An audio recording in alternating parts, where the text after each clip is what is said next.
and gentlemen. Welcome, of course, to Her Majesty's Royal Palace and Fortress, the Tower of London, which is a World Heritage Site.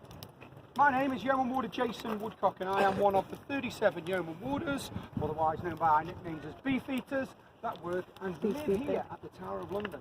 So welcome to the Tower of London, guys, but most importantly, welcome to my home. Hey. Did you all wipe your feet when you came to my front door? No, you didn't. You're just realising that that's my front door. So it's nice to see you all smiling, ladies and gentlemen. I must say that. So smile for me, please. Smile, kids. The Wi-Fi's not very good. Smile. Come on, everyone must be smiling and stop eating. Everyone on my guarded tour must be smiling because I've got access to medieval weapons. Good. Brilliant, you're all smiling. Now it's my aim today, ladies and gentlemen, on my guarded tour for you today, to try and keep you all smiling, of course, telling you the history of the Tower of London. But I must say this a little bit, in a little bit I will be talking about executions, okay? So for those of you who don't want to hear about executions, or if you've got young children, if you don't want to hear about executions, leave my guided tour right now and make your way to Harry Potter world. Alright?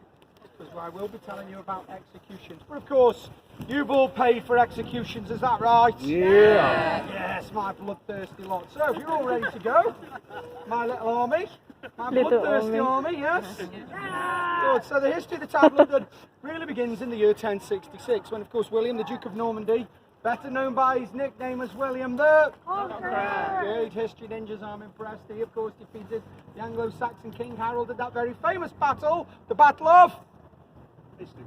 And the bush rolls through. Nobody knows, the Battle of Hastings. Now he was crowned King William I of England on Christmas Day of that year, but of course he had to continue to fight against all the newly conquered subjects of London because they didn't take too kindly to Norman domination. Now William, he was looking for somewhere to impress and overawe the citizens of London. So he chose a site that was just inside the eastern city walls, where 1,000 years previous to that famous battle, it was here where an old Roman fort once stood. William the Conqueror thought to himself, do you know what, if those Romans can get it right, so can I. So it was here, ladies and gentlemen, in the year 1078, that he would authorise the building of his first royal palace and fortress in England. Now today, of course, we refer to that palace by its nickname being the White Tower, but its real name is the Tower of London, which is situated right in the heart of the fortress, where the Union flag is flying. Trust me, it is there. I checked for you this morning, and I will tell you a little bit more about the Tower of London when we're standing right next to it. Now, over the next 200 years, successive monarchs here at the Tower of London continue to add to all the defences, making this, of course, a more formidable defensive fortress. And the first line of defence for the Tower of London, it's where you're standing, guys, actually, the moat, or the ditch, as it was referred to in medieval times. Now, this moat was dug during the reign of King Edward I. This moat is over 120 feet wide. Now, in its day, when it was actually being used and it was fully working, this moat was some 15 feet really deeper than you can see today. And it was in a V shape. It was in a V shape. It was man-made. Now, this moat was designed to use the tidal flow of the River Thames to keep it clean. And so twice a day, the mighty sluice gates that once stood close to the River Thames would have been opened at high tide to allow the River Thames to flow into this moat, around the moat, and then back out again at low tide, hopefully flushing away all of those unwanted children.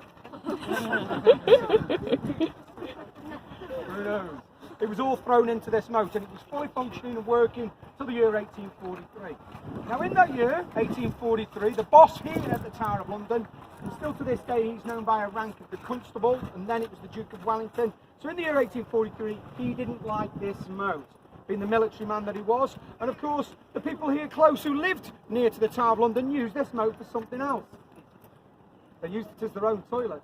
So he filled up, yes, he filled up, and he clogged up with what? Stuff he shouldn't have. Now pestilence and cholera and loads of other diseases broke out here in London. The Duke of Wellington blamed this moat. He then had it filled up with sand and shingle, really to the height you can see today, put it to good use as an exercise area and a parade ground for his troops who were based here within this tower garrison. However, ladies and gentlemen, the Tower of London has not only been a garrison, because of course over the years it's been used for lots of other things. One of the most important being that it's here where the crown jewels and royal regalia have been safely stored since the year 1303. It's also been an armoury that was used for the storage of warlike stores and provisions. Even the official records and papers of Kings and Queens courts were stored here in the Upper Wakefield Tower. That was till the middle of the 19th century when we kicked it out of the Tower of London, and it went on to form today what's known as the Public Records Office. At one stage, the Tower of London was a royal menagerie, or a zoo, wherein the royal collections of lions, tigers and bears. Oh my. Well done. Oh, That's the Wizard of Oz kids, by the way. We're here till the year 1832. Now, in that year, 1832, over at Regent's Park, London Zoo had just opened. However, at first it didn't open actually as a zoo, it opened as a scientific facility to study and look at these new exotic animals from around the world that were here at the Tower of London. But of course, eventually it did open its doors and become London Zoo, which you all know today. However, ladies and gentlemen, the Tower of London was never actually designed to be a zoo. That's why all the animals were kicked out of here, because it was actually designed to be a prison complex. One of, I think, the most famous prison complexes in the world. Over the years, it has housed over 3,000 criminals. There's been 31 successful escapes. We don't really talk about those escapes much. We don't really admit to those escapes. And none of you are going to talk about our escapes, are you? Even on TripAdvisor. my grand. So if you do, we might just add you to the unsolved murders. Because there's been 13 unsolved murders at the Tower of London, ladies and gentlemen. Now let's start thinking about the prisoners that were brought here.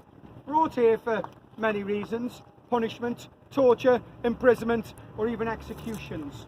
Some of those executions, of course, have taken place inside on Tower Green, Queens of England, a part of King Henry VIII's quick divorce settlement plans.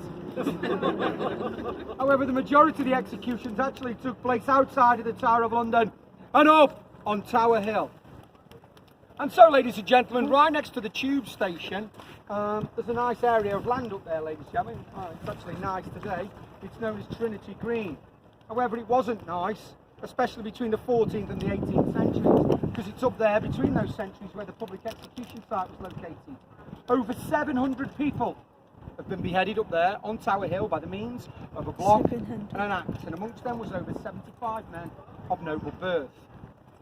And so, my little bloodthirsty medieval army, would you like me to take you back in time now? Back in time to the day of an execution, where I could describe to you how an execution took place. Would you like that? Yeah! Good, because you paid for this.